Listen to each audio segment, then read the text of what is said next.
I just wanted to kind of connect with everybody now that our regular basketball season is over and just say to all our fans, this was a great year and really appreciate your support. I think with a new coach and 10 new players, there was a lot of question about, our men's basketball team and what kind of success they were going to have. And I think that the one thing that has really been exciting to me is that the connection between our coaches, our team, and our fans have really been tremendous. And I just want to say I really appreciate all of you supporting the new coach, the new players, the old players, and everybody. And I think the neat part about this is that this is just kind of the beginning of a very long and successful run that I think is going to kind of re-establish ETSU basketball as one of the preeminent mid-major programs in the country. If you just look at the progress that we've made in 1 year, I think when I checked it out a little bit earlier today, I saw that I think we finished last year as an RPI of 195. When I looked this morning, we were at 83. So if you're the 83rd best team in the country, coming from the 195th, I think that's a pretty impressive step up. In addition, I think when we look at this year compared to last year, we finished this year I think with 7 straight wins. Last year we finished with 4 straight losses. Going this year going to the conference championship game was, while certainly it was disappointing last night not to be able to take home the first place trophy and win that spot in the NCAA. I think that compared to the disappointment and the sadness of losing in the first round last year, it's just such a big difference. So there's a lot of enthusiasm, a lot of energy for our team. And I think the one thing that is really impressive is to see how this team came together. And I think going into the game last night, I think we were 18-4 in our last 22 games. And I think one of the things that's really difficult as a coach in building a program is getting pieces of the puzzle to fit together when you're talking about players, when you're talking about staff, when you're talking about all the things that really need to come together to be successful.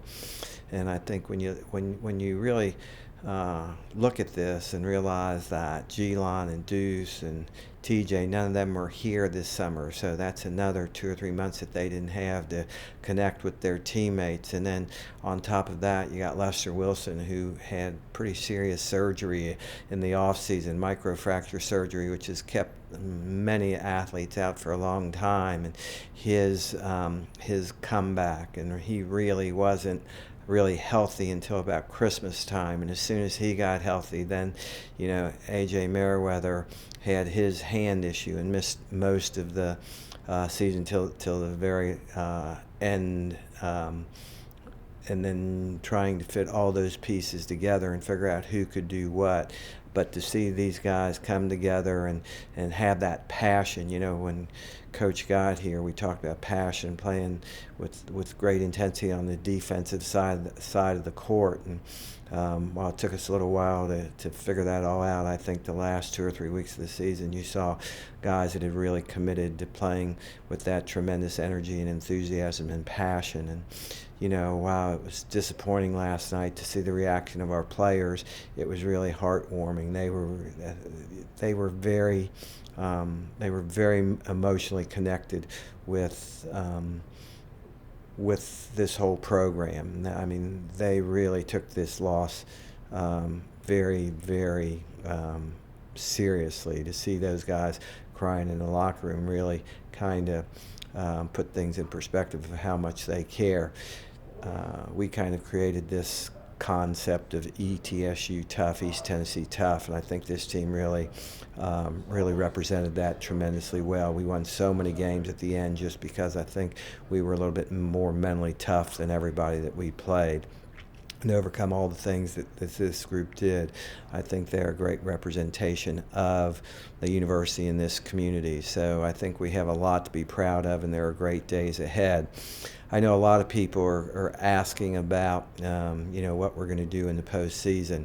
Well, we're clearly going to play in the postseason. There's a lot of opportunities. Right now, we're going to work really hard to get in the NIT. We think we deserve. Like I said earlier, our RPI is 83, and that should earn us a berth. But realistically, I also understand the politics of the BCS schools leveraging their situation to get that kind of opportunity. But we have a lot of friends on the NIT selection committee.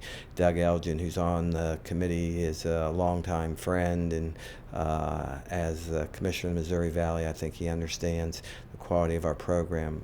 So Doug and I go back a long way. And then another member of the committee is Les Robinson, who is very familiar, as all of you are, with Les, but also of the quality of ETSU. So those are 2 of the 8 guys on the committee. There are some other people that we know, and we're going to do everything we can. Today we're actually putting together a fact sheet that we're going to send to all the selection committee of the NIT to make the case of why we deserve to be in the NIT. If that wouldn't happen, then there's basically 3 other opportunities: the CBI, the CIT, and there's a new tournament called the Vegas 16, which is a little bit different. It's a destination tournament where the teams go to Las Vegas. There's 16 teams that are invited, and they compete for a championship in Las Vegas. It's a pretty interesting concept. I've been talking to the guys who run this tournament, and he has shared with me that schools like UCLA, Northwestern, Florida, Evansville have already contacted them about playing in this tournament if indeed they aren't selected for the NCAA or the NIT. So I think the quality of the competition in that tournament is going to be pretty exciting.